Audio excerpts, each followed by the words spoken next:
สวัสดีฮะวันนี้พบกับช่างวีอีกแล้วฮะวันนี้เรามาทำอะไรวันนี้เรามาทำของเล่นกันดีกว่าฮะ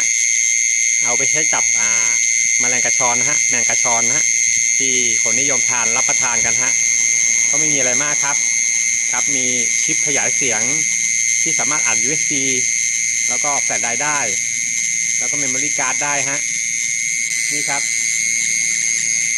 ใช้พลังงานแบตเตอรี่ที่37โวลต์นะฮะครับผมแล้วก็ต่อลำโพงออกมาแค่นี้ฮะไม่มีอะไรยุ่งยากครับ